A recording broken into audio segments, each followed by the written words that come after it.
Andito tayo upang tignan ang ating ang supply ng pagkain at ang presyuhan ng pagkain.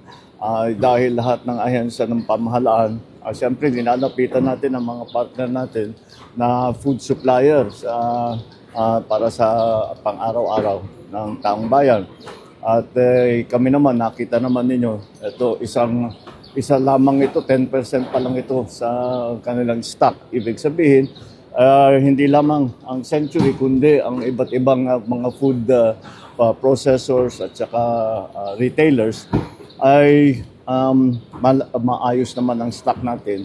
At bukod pa ron, ay sila naman ay pumapayag na to keep the prices, no, hindi muna basta kung hindi tataas ang presyo hangga't kaya nila.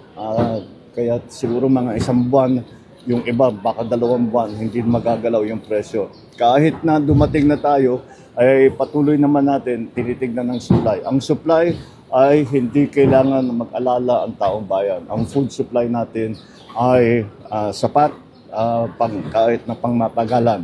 Ang presyo natin ay kagaya, kaya magpapasalamat tayo sa mga private sector kagaya ng Century na sila ay pumayag na wag itaas muna.